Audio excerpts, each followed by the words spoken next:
지난 20년간 일본은 변화의 기미조차 보이지 않았습니다. 일본이 한국을 따라잡는 일은 결코 일어나지 않을 것입니다. 일본 경제연구원인 미유키 씨는 한국과 일본의 충격적인 격차에 폭탄 발언을 쏟아냅니다.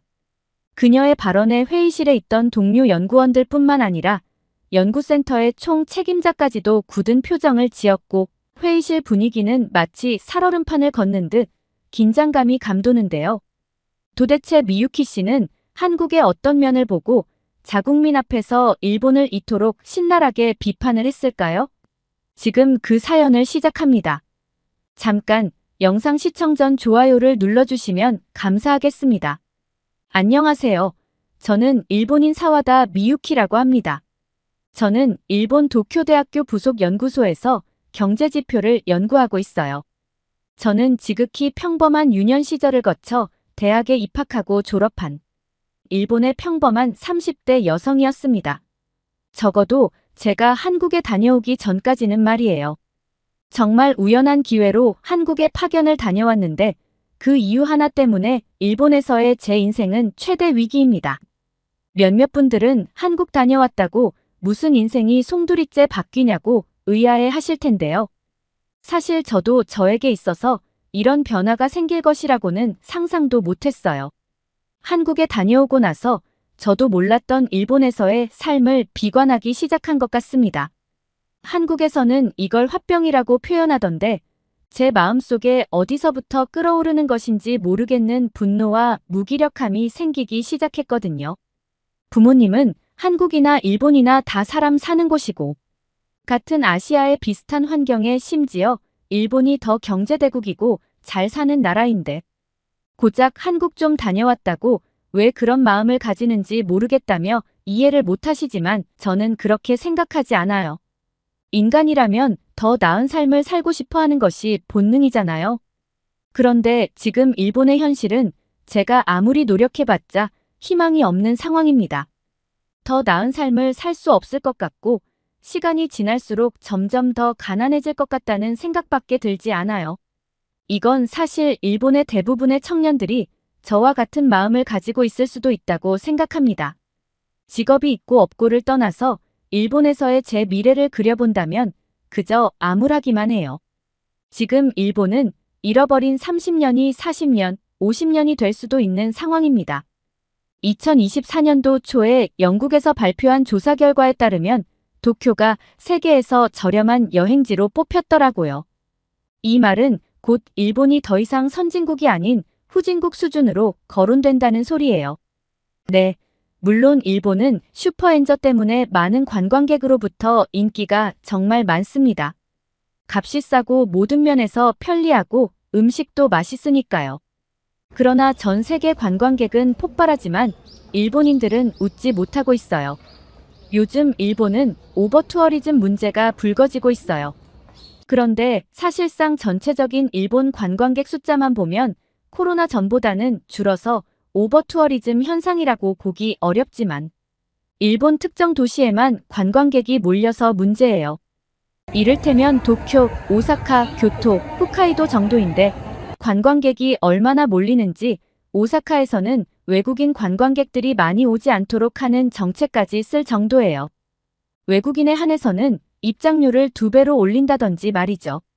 게다가 예전에 일본이라고 하면 외국인들은 일본의 사람들이 굉장히 친절하다고 했었는데 이제는 그런 소리를 듣지 못하고 있어요. 꼭 사람이 아닌 로봇인 것처럼 무뚝뚝하게 대해서 이제는 불친절하다는 소문까지 나고 있더라고요. 이 점에 대해서 제가 간략하게 말씀드리자면 지금 현재 일본은 코로나가 끝나고 나서 외국인 관광객도 많지만 자국민 관광도 늘어나서 관광업에 종사하는 사람들 입장에서는 접객해야 하는 관광객이 폭증했고 그렇다 보니 당연히 서비스의 만족도가 떨어지는 것이 사실입니다. 그리고 요즘 일본인들이 여유가 없는 게 사실이에요. 요즘 슈퍼엔저 때문에 일본인들이 해외에 나간다는 것은 사실상 불가능한 상태거든요. 혹시나 해외에 나간다고 해도 해외에서 돈을 쓰는 것이 굉장히 어려운 상황이죠. 모든 해외 물가가 비싸졌기 때문이에요. 그런데 일본에 들어오는 한국인이나 중국인들은 돈을 엄청 펑펑 쓰는 모습에 일본인들은 마음이 상하는 거고, 그런 마음이 태도에서 나타났다고 봐요. 이렇게 일본 서민들을 보면 일본 경제는 박살났다고 보시면 되고요. 다시 부활하기도 진짜 힘들다고 봐요.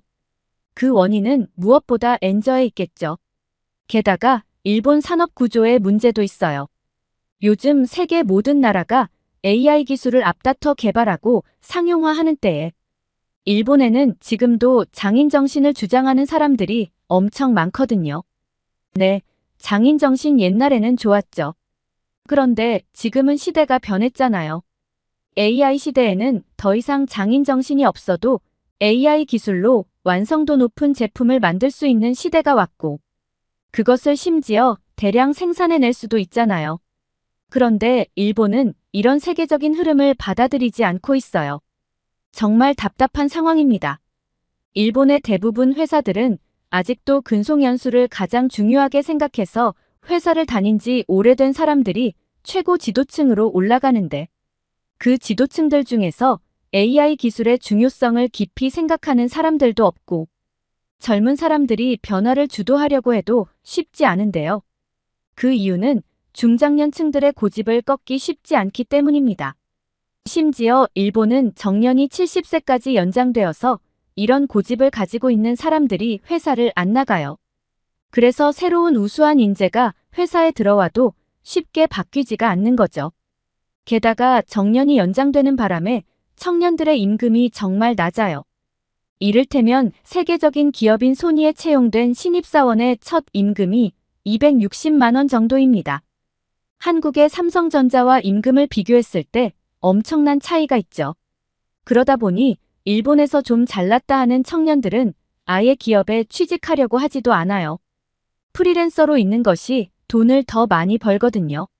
그러니 이런 일본의 기이한 산업구조를 세계 그 어느 누구도 좋게 볼 리 만무하겠죠. 제가 다니고 있는 연구센터 직원들은 점심을 도시락으로 싸가지고 다닌 지도 오래됐어요. 직장 다니면서 가장 즐거울 시간이 점심시간이잖아요.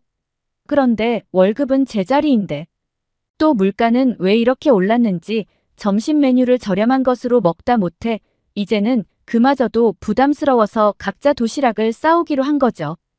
특별한 날에만 가끔 나가서 외식을 하는 정도입니다. 그리고 직원들끼리 점심을 먹으면서 하는 주된 이야기는 맨날 돈 이야기예요. 얼마 전에 뉴스에 나온 거 봤어요? 일본 젊은 여자들이 해외로 매춘하러 나간다는 거 말이에요. 네, 맞아요. 저도 봤어요. 정말 너무나 충격적이었어요. 그 일 때문에 이제 일본인들은 미국 입국 심사도 굉장히 까다롭게 한다고 하더라고요.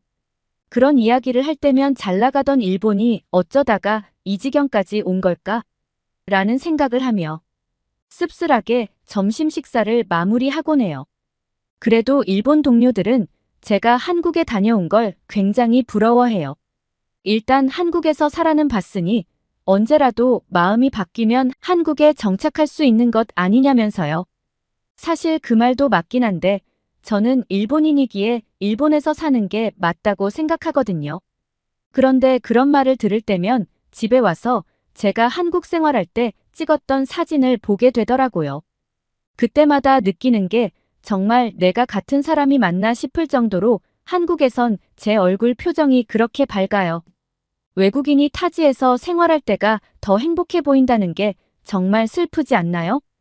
한국에서 지냈을 때 행복했던 추억이 떠올라서 한국이 정말 그리워지더라고요. 서울의 야경은 이렇게 멋있었지. 맞아, 내가 머물렀던 집도 정말 편리했었어. 한겨울에 따뜻했던 온돌방은 정말 잊을 수가 없었지. 그렇게 행복했다가도 어쩌다가 일본이 한국보다 뒤처진 건지 또 화가 날 때도 있더라고요. 분명 제가 한국으로 떠날 당시만 해도 일본에서 사는 것이 암울하다고 생각해 본 적이 없었거든요.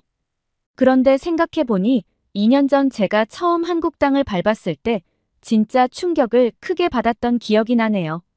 첨단 도시 같았던 인천공항을 보고 학교 다닐 때 배웠던 한국은 일본보다 뒤처져 있다는 이미지는 단번에 무너졌거든요. 일본 공항보다 훨씬 크고 훌륭한 시설을 갖춘 인천공항, 외국어로 소통하는데 어려움 없는 직원들, 신속한 일처리까지.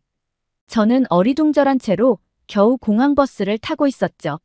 서울로 향하는 공항버스 안에서 바라본 고속도로는 넓고 깔끔해서 신경 쓸 것들이 없어서 정말 좋았어요. 일본은 왕복 2차선 도로가 많고 중간에 버스 정류장이 있거나 이륜차가 다니기도 해서 긴장할 때가 많거든요. 그런데 한국의 고속도로는 탁 트여 있고 이륜차도 보이지 않아서 마음이 편안했어요. 리무진 버스도 깨끗하고 편안해서 스르르 잠이 들었답니다. 제가 2년 동안 살 아파트에 도착해서는 더 놀랐는데요. 부동산 관계자분께서 집을 안내해 주셨는데 공동현관에 도착하니 어떤 번호를 누르니까 문이 스르르 열리더군요. 그건 아파트 현관도 마찬가지였습니다. 현관 어디에도 열쇠 구멍이 없는 거예요. 제가 신기해하니까 부동산 관계자분은 한국에선 열쇠를 사용하지 않고 도어락이라는 것을 많이 사용한다고 말해주더군요. 모든 것이 일본과 달라서 신기했지만 한편으로는 비밀번호를 누군가에게 들키면 큰일 나겠다는 불안감도 들었어요. 그러나 그런 걱정도 잠시였습니다. 집에 들어가니 벽에 달린 인터폰이 울리더군요. 받았더니 경비실에서 환영 인사를 하며 문제가 생기면 인터폰으로 연락하면 된다고 안내해 주었어요. 아파트 곳곳에 잘 설치된 CCTV와 체계적인 경비 시스템 덕분에 안전에 대한 걱정은 금방 사라졌고 마치 호텔에 온 기분이 들었어요. 일본은 변화에 대해 매우 조심스러운 편이라 사소한 것 하나라도 변화를 주는데 시간이 많이 걸립니다. 외국인들이 자주 사용하는 숙소에는 도어락이 있는 곳도 있지만 대부분의 집에서는 여전히 도어락을 사용하지 않아요. 한 번은 궁금해서 한국에서 친해진 직장 동료 민지 씨에게 한국에서는 도어락을 다 쓰냐고 물었더니 정확히 언제인지 기억은 나지 않지만 도어락 시스템이 등장한 후 빠르게 퍼져서 대부분의 집들이 사용하게 되었다고 하더군요. 그 동료는 고등학교 다닐 때도 웬만한 집은 다 도어락을 썼던 것 같다고 말했습니다. 그리고 한국의 아파트도 정말 마음에 들었습니다. 일본은 대부분의 가정집이 작은 평수로 되어 있는데 한국의 아파트는 정말 넓었거든요. 한국이 인구 밀도가 높고 땅이 좁기 때문에 한국 드라마에 나오는 큰 집들은 드라마라서 나오는 특수한 경우라고 생각했어요. 그런데 제가 그런 드라마에 나오는 것 같은 집에 살게 될 줄은 생각도 못했습니다. 일본에서는 상상할 수 없는 크기였거든요. 저는 한국 생활 초반에 회사와 집만 오가며 지냈어요. 한국 사람들은 다른 사람들을 배려하는 마음이 많아서 제가 도움을 요청하지 않아도 자발적으로 도와주고 필요한 정보를 많이 주더라고요. 그런 경험을 하면서 점점 용기가 생겨 집 근처 마트에도 가보고 카페에도 들어가서 차도 마셔봤죠. 한국의 카페는 정말 놀라웠어요. 다양한 분위기의 카페가 너무 많고 인테리어가 다들 예뻐서 매일 어느 곳을 갈지 즐거운 고민을 했어요. 카페에 가면 많은 사람들이 노트북이나 스마트폰을 보면서 시간을 보내는데 모두 테이블에 있는 콘센트에 전원을 연결해 충전하면서 사용하고 있더라고요. 저도 휴대폰 배터리가 얼마 남지 않아서 충전 비용이 얼마나 되는지 궁금해서 물어봤더니 콘센트 사용은 손님들을 위한 서비스라며 무료라고 하더군요. 정말 놀랐어요. 그런데 더 놀라운 건 무료 와이파이 비밀번호도 있으니 그것도 사용하라고 알려주는 거예요. 일본에서는 카페에서 전기 콘센트를 그냥 사용하면 주인이 전기 도둑이라고 제지할 게 분명합니다. 일본은 전기 서비스가 민영화되면서 전기 요금이 매우 비싸져서 전기 사용에 대해 매우 민감하거든요. 더구나 동네 카페마다 무료 와이파이가 있다는 건 상상도 못할 일이죠. 일본에서는 내가 주문한 것 외의 서비스는 모두 추가 요금을 내야 한다고 생각하면 되거든요. 한국에서 한 달 정도 생활하니 어느덧 초여름이 되어 날씨가 더워지기 시작했어요. 후텁지근한 기운이 참 불쾌하게 느껴졌죠. 어느 날 민지 씨가 저희 집에 놀러 왔는데 더웠는지 에어컨을 켜도 되냐고 묻더라고요. 그래서 저는 그동안 에어컨을 켜본 적이 없다고 말했더니 민지 씨가 화들짝 놀라면서 이렇게 더운데 그럼 어떻게 지냈냐고 묻더라고요. 그래서 전기요금이 너무 많이 나올 것 같아서 참았다고 했어요. 그러자 민지 씨는 한국은 전기요금 안 비싸다며 안심하고 켜도 된다면서 에어컨을 켰어요. 불안했지만 민지 씨의 말을 믿고 그날부터 에어컨을 가동시켜서 그해 여름을 시원하고 쾌적하게 보냈어요. 나중에 전기요금 고지서를 보니 일본에 비해 전기요금이 매우 저렴하더군요. 정말 놀라웠어요. 전기뿐만 아니라 대중교통 비용이나 도시가스 요금 같은 많은 공공요금들도 저렴했어요. 한국에서 몇 개월 생활해보니 일본에서의 생활을 되돌아보게 되었죠. 그리고 제가 한국 사람들의 일처리 속도에 진짜 놀란 적이 있는데요. 제가 신용카드를 신청한 적이 있는데 며칠 안 지나서 직장으로 카드가 발송되어 바로 사용할 수 있게 되었어요. 일본에서는 은행에서 뭔가 일을 처리하려면 정말 오래 기다려야 하는데 한국에서는 은행 업무도 정말 신속하게 처리되는 걸 느낄 수 있었어요. 한국 사람들이 빨리빨리라는 말을 좋아한다는 건 알고 있었지만 모든 일이 이렇게 빨리 처리되는 건 정말 신기했어요. 그런데 그 신속함을 생활 전반에서 느낄 수 있다는 거예요. 식당에 가서 음식을 시키면 정말 금방 나오고 집에서 배달을 시켜도 조금만 기다리면 음식이 도착하니까. 마치 아파트 바로 옆에 내가 필요한 모든 것을 준비해 놓고 기다리는 사람이라도 있는 것 같은 허무맹랑한 생각까지 들더라고요. 한국 생활의 편리함과 빠른 서비스에 계속 놀라게 되었어요. 한국에서 만난 일본 사람들도 저와 비슷한 생각을 하더라고요. 그리고 직장에서도 한국인들과도 금세 친해져서 회사에 적응하는 것도 매우 수월했죠. 하루는 제가 필요한 물건이 있어서 어디서 사야 하는지 물어보니까 한국인 동료는 어디서 파는지 안다며 회사 끝나고 같이 가자고 했어요. 나간 김에 필요한 것 더 있는지 생각해보라며 마치 자기 일인 것처럼 도와주어서 정말 감동받았어요. 사실 일본에서는 남의 일에 그다지 관심을 가지지 않고 서로 물어보지도 않아서 처음 만나면 매우 조심스러운데 한국에서는 그런 일들이 자연스럽게 해결되니까 한국 사람들에게 정이 더 빨리 들었던 것 같아요. 일본에서는 어렵게만 느껴지던 일들이 한국에서는 아무것도 아닌 것처럼 자연스럽게 해결되니까 가끔 내가 지구가 아니라 다른 이상한 나라에 온 건가 하는 엉뚱한 생각도 들었어요. 어떤 날에는 회사 근처 식당에 동료들과 같이 저녁을 먹으러 갔는데요. 식당 아주머니께서 저희를 보며 한국의 청년들 열심히 일하느라 고생 많았다며 콜라 서비스를 주시며 자주 오라고 하시더군요. 저는 아주머니가 처음 방문한 저희들에게 관심을 가지며 서비스를 주는 것도 신기했어요. 게다가 메인 음식보다 반찬이 더 많은 것 같았는데 그게 모두 서비스였어요. 일본에서는 우동집에서 같이 나오는 절임 반찬도 기본으로는 정말 조금만 주고 추가하려면 뭐든 추가 요금이 발생하거든요. 한국의 인심은 정말 후한 것 같았어요. 게다가 한국의 지하철역은 정말 안전 그 자체였어요. 한국에는 지하철 플랫폼에 스크린도어라는 게 있었는데 지하철이 오기 전까지는 그 문이 열리지 않아서 불안함이 전혀 없더라고요. 일본에 있을 때는 지하철역에서 줄을 서 있을 때 사람 많은 출퇴근 시간에는 철로로 떨어질 것 같은 불안감도 들고 지하철로에서 이상한 냄새도 나서 불쾌했거든요. 한국의 지하철은 그런 점에서 정말 쾌적하고 안심이 되더라고요. 더구나 요즘 이유 없는 사건 사고들이 많아서 갑자기 누가 날 밀면 어떻게 하나 하는 불안한 마음도 들었는데요.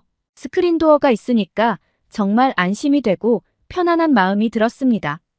지하철 내부도 정말 시원하더군요.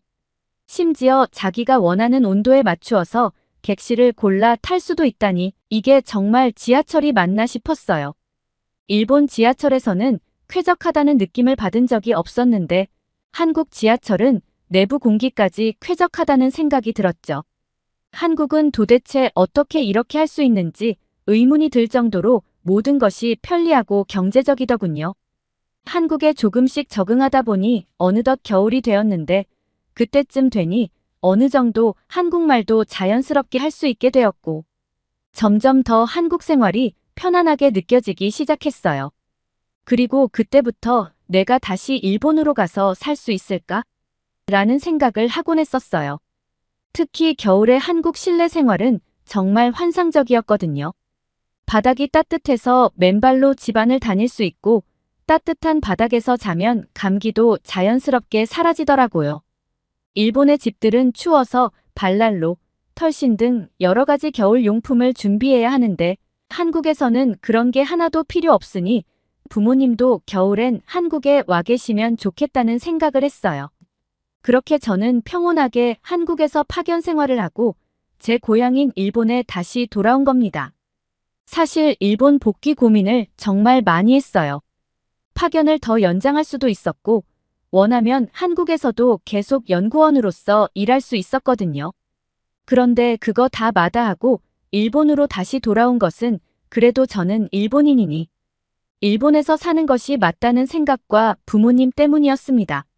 하지만 지금으로선 그냥 부모님을 모시고 한국으로 떠나고 싶다는 생각이 굴뚝 같아요. 일본에서의 생활은 팍팍하기 그지없고 마음이 정말 무겁습니다. 복잡한 지하철, 똑같은 회색 정장을 입은 사람들, 활기 없는 사무실, 모든 것이 답답하게 느껴집니다. 게다가 한국에서는 그렇게 즐겁게 했던 연구 활동이 일본에서는 왜 이렇게 훈수두는 사람이 많은지 모르겠어요. 윗사람들은 우리 같은 젊은 직원들에게 기회를 주지 않거든요. 일본 상사들은 고지식하고 고집이 많아서 젊은 직원들이 제안하는 모든 것을 받아들이지 않아요. 하지만 한국의 상사들은 다릅니다. 그들은 새로운 아이디어를 적극적으로 받아들이고 젊은 직원들에게 많은 기회를 줘서 한국에서의 직장 생활은 더 활기차고 뭔가를 더 하고 싶다는 생각이 들게 했어요. 한국에서 일할 때는 항상 도전하고 성장하는 느낌을 받았어요. 새로운 프로젝트에 참여할 기회도 많고 상사들도 저의 의견을 경청해 주었죠. 덕분에 일에 대한 열정도 더욱 커졌습니다. 일본에서는 상상도 못할 경험들이었어요. 한국에서는 회사의 일원으로서 존중받고 있다는 느낌을 받으니 더 열심히 일하고 싶은 의욕이 생겼었죠. 하지만 지금의 이곳에서는 아무것도 하고 싶은 마음이 들지 않아요. 그러다가 결국 사고를 쳤습니다. 반기별 보고회에서 연구 결과를 발표를 해야 했던 프로젝트가 있었는데 그것 때문에 정말 스트레스를 많이 받았거든요. 결국 저의 프로젝트였는데 일본 상사들의 끊임없는 참견과 좋지 않은 경제 지표를 마치 좋은 것처럼 꾸미려는 모습에 화가 났습니다. 보고회가 시작되자마자 저는 그동안 참아왔던 울분을 쏟아냈습니다. 이 프로젝트는 처음부터 문제가 많았습니다. 상사들의 비현실적인 요구와 끊임없는 간섭 때문에 제대로 진행되지 못했습니다. 그리고 지금 우리가 발표하려는 이 경제 지표들은 실제 상황을 반영하지 못하고 있습니다. 우리는 진실을 왜곡하고 있습니다. 라고 폭탄 발언을 해버렸습니다. 모두가 깜짝 놀라며 저를 쳐다봤지만 저는 멈추지 않았습니다. 회의장의 공기는 얼어붙었고 상사들의 얼굴은 굳어졌습니다. 하지만 저는 더 이상 참을 수 없었습니다. 더 이상 이런 환경에서 일할 수 없다는 생각이 확고해졌기 때문이에요. 결국 저는 그 자리에서 연구센터를 그만두겠다고 선언했습니다. 물론 이 결정을 내리는 것이 쉽지는 않았지만 더 나은 미래를 위해서는 꼭 필요한 일이었습니다. 한국에서 느꼈던 활기찬 직장 생활과 비교하면서 저의 열정과 창의력을 억누르는 일본의 업무 환경을 더 이상 견딜 수 없었어요. 이제 저는 새로운 도전을 위해 한국으로 돌아가기로 결심했습니다. 이제는 연구원이 아닌 백수 상태라 다시 처음부터 시작해야 합니다. 하지만 이 선택은 저의 인생의 큰 전환점이 될 것이라고 믿고 있어요. 제 목표는 곧 한국으로 취직을 성공하는 거예요. 여러분 저의 일본 탈출을 응원해 주시면 감사하겠습니다. 오늘의 사연 어떠셨나요? 한국에서 머물다 일본으로 다시 돌아간 미유키 씨가 암울한 일본 상황을 견디지 못하고 다시 한국으로 돌아오기로 결심한 이야기였습니다. 미유키 씨의 용기 있는 결단과 새로운 도전을 향한 열정이 정말 인상적이네요. 이제 미유키 씨가 한국에서 새로운 삶을 시작하게 된다는 소식에 저도 큰 응원을 보냅니다. 오늘의 사연이 좋으셨다면 구독과 좋아요를 눌러주세요. 여러분의 구독과 좋아요는 영상 제작에 큰 힘이 됩니다. 끝까지 시청해주셔서 감사합니다. 더욱더 감명 깊은 사연으로 찾아뵙겠습니다.